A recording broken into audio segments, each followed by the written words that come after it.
Bismillahirrahmanirrahim. Assalamualaikum warahmatullahi wabarakatuh. We continue our lecture on the topic of equity, specifically on the dividend policy. Previously, we have discussed about the type of shares and then reacquisition of shares, which is the treasury shares, and how to do the accounting treatment for the acquisition of shares. Okay, dividend policies. Very few companies that pay dividends, basically. Why? Because of several reasons. Because they want to maintain agreement with creditors and then meet corporation requirements, or utilize the existing fund to finance the growth or expansion rather than spending on the dividend. So they would use the fund to finance the growth instead, like expanding the business operation into another branch, etc. And also to smooth out the dividend payments, as well as to build up a cushion against possible losses. So they minimize the dividend payment. So in case in the future periods they have potential losses, then they have certain reserve to anticipate those losses, because they don't distribute all the earnings for the dividends to the shareholders. So before deciding whether the company wants to declare the dividend payment, they have to identify whether the company has the sufficient fund to pay the dividend. Unless they identify that the company is in a good position, which means they have the existing fund, the current financial position, and the future financial position of the company is not affected significantly by the dividend payment, then they will only decide on declaring the dividend. If the company is in an unstable financial position, they may reconsider whether to pay dividend or not. They may postpone the dividend declaration to future periods where they would have a better financial position. Okay, let's look into the types of dividends. We have cash dividends, property dividends, liquidating dividends, and share dividends. All these types of dividends, except the share dividends, it will reduce the total equity in the corporation, because when a company pays dividends, they would use the retained earning.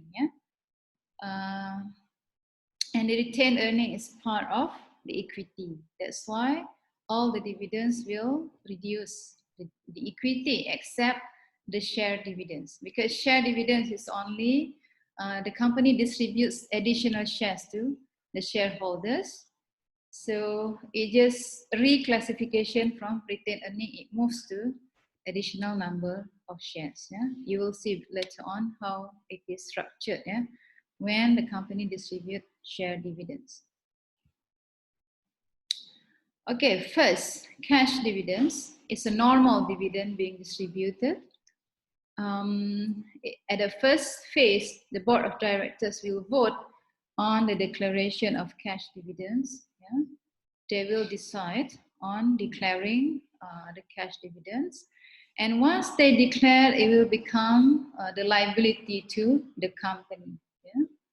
They would recognize the dividend payable.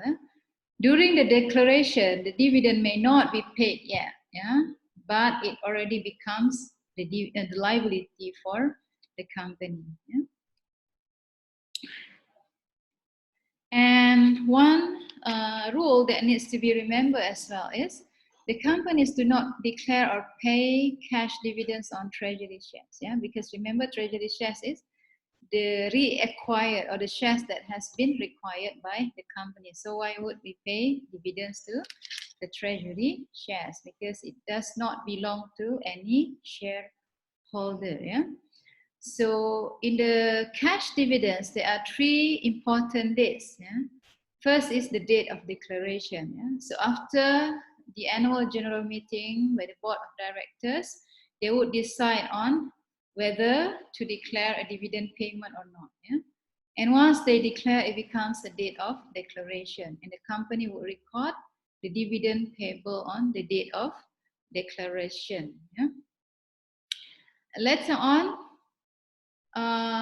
the company will identify on the day of declaration, they would specify that the shareholders on the date of this record, they are eligible for the dividend payment.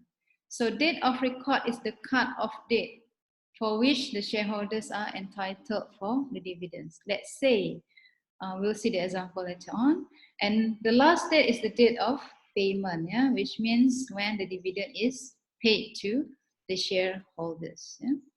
Let's say in this example, the Roadway Freight Corporation on June 10 declared a cash dividend of 50 cents a share on 1.8 million shares payable July 16 to all shareholders of record June 24. Yeah?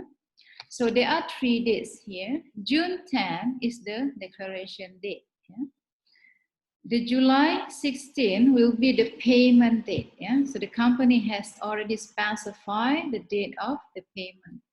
Meanwhile, the June 24 is the date record, yeah? The date of record, which means that all shareholders that are being in the record until June 24 will be entitled for the dividend, yeah? Because list of shareholders keep on changing, right? Because the shares are being traded daily on the security exchange, yeah? The stock exchange. Yeah? So there must be a cut-off date. Yeah? Otherwise, we do not know which shareholder is entitled for the dividend. Yeah? So on the date of declaration, we would record the debit retained earning and credit dividends payable, because I mentioned just now that dividend is paid from the retained earnings. Yeah? On the date of record, we do not need to do any journal entry. Yeah? This is just for administrative purpose, yeah? To identify which shareholder is entitled for the dividend. Yeah? There is no any monetary transaction involved on the date of record. Yeah? And then on the payment date, we'll debit dividend payable and credit cash. Yeah? The journal entries is quite normal and familiar to you. Okay, after cash dividend, we have property dividends. Yeah, cash dividend, the dividend is being paid in terms of cash. Now, property dividends, the dividends is being paid in the form of property. Yeah, so the shareholders are entitled for the property instead of the cash payment. Yeah. So what the company has to do first for distributing property dividend, they need to restate the fair value of the property first before it distributes. Yeah? And it will recognize any gain or loss on the revaluation of the property, yeah? Or the restatement of the fair value of the property. For example, this company transferred to shareholders some of its investment held for trading in securities costing 1,250 million by declaring a property dividend on December 28, 2018 to be distributed on January 30, 2019 to shareholders on record on January 15. So you identify declaration date is December 28, 2018. Payment date is January 30th, 2019. And date of record is January 15, 2019. Yeah? At the date of declaration, the securities has a fair value of 2 million. Yeah? So if you compare the recent fair value of 2 million, meanwhile, its cost is 1.25 million. Yeah? So basically, there is an increase in the fair value of the property itself. So we need to readjust the value of that investment, or property. So we increase the value of investment by debiting equity investment 750,000, which is a difference between 2 million and 1.25 million. And we credit unrealized holding gain or loss. If the value decrease, then you would do the opposite journal entry, which is to debit unrealized holding gain or loss and credit equity investment. Let's say the cost is 2 million, but the fair value is 1.25 million. So we need to do an opposite journal entry. So on the date of declaration, again, to record the dividend with debit retained earnings, and we credit property dividends payable. On the date of record, no entry needs to be done, but on the date of distribution, we would debit property dividend payable, and we credit the investment itself just now, because we are distributing the investment, not the cash. That's why you don't credit the cash. Okay, another type of dividend is liquidating dividends. Liquidating dividends means any dividend that is paid outside the amount of retained earnings. That's why it is called that liquidating dividends reduce the amount of paid in by the shareholders, because it's already beyond the amount of retained earning. We mentioned that the dividend has to be paid from the retained earning. When the retained earning has been fully utilized, the above amount of dividend beyond the retained earning will be called as liquidating dividend. And in that case, we will utilize the share premium instead of the retained earning to pay the dividend. So let's say for this example, the company issued a dividend to its ordinary shares of 1.2 million. The cash dividend announcement noted that shareholders should consider 900,000 pounds sterling as income, and the remainder a return of capital.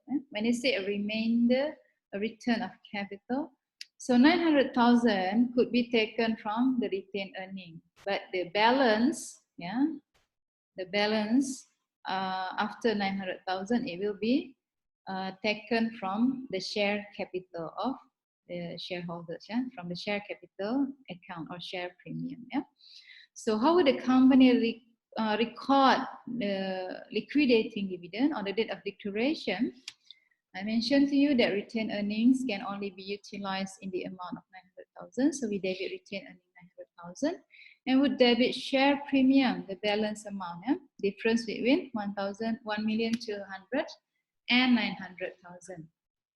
So debit share premium 300,000 and credit dividends payable 1.2 million. Date of record, no entry, and then date of payment would debit dividend payable 1.2 million and we credit cash 1.2 million. Now let's look at share dividends. First, cash dividend. So company pays dividend in terms of cash.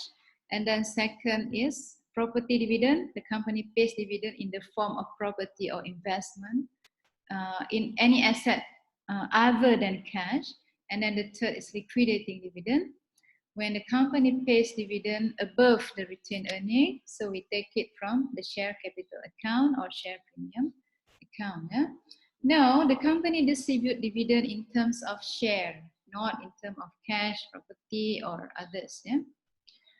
So basically, the company is like giving a bonus additional shares to the existing shareholders. So the company will issue additional shares. The par value will be used to record the share dividends, not the fair value.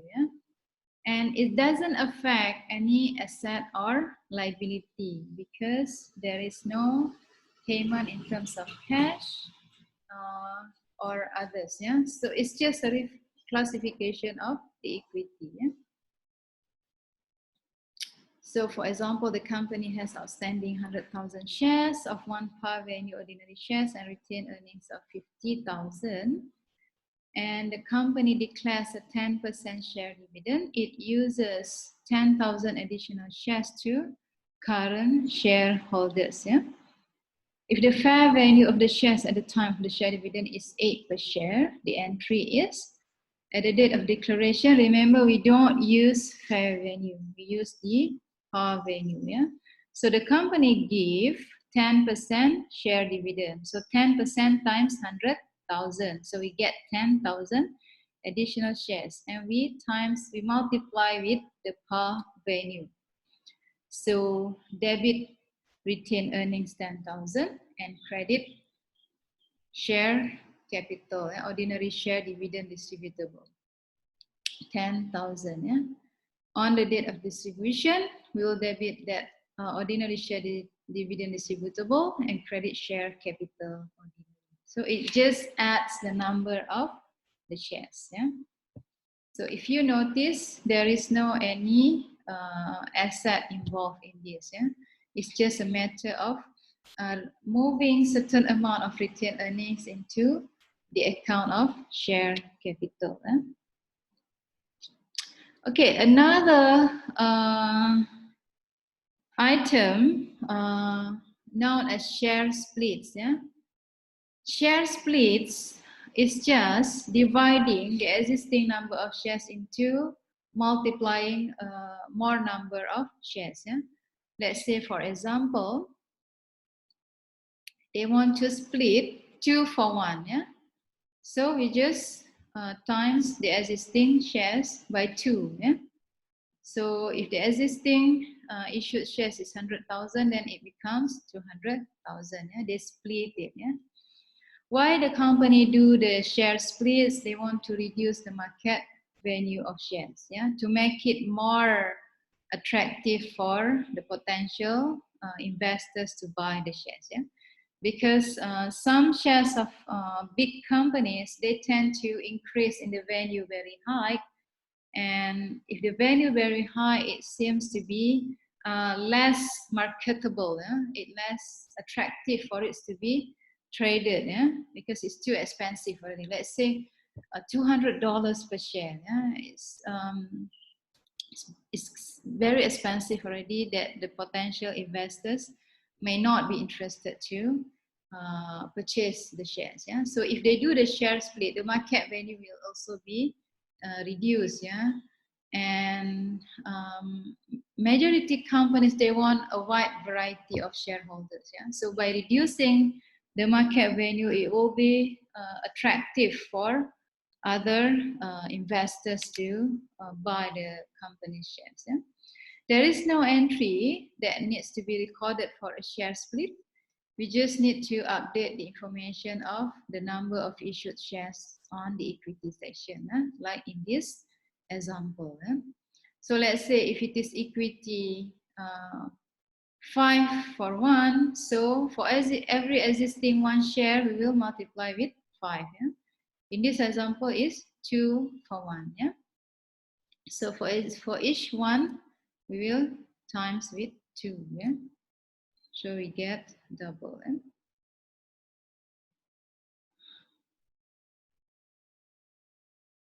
Okay, it's different between the share split and share dividend, because share split increase the number of shares outstanding, and it will reduce the par value of the shares. Yeah. See just now, the number of shares from 100,000, it becomes 200,000, and the par value, it becomes half of it. Yeah, reduced from 1 to 0.5. Yeah, but it doesn't happen for the share dividend. Share dividend, it increases the number of shares, but it doesn't decrease the par value of the share. Yeah.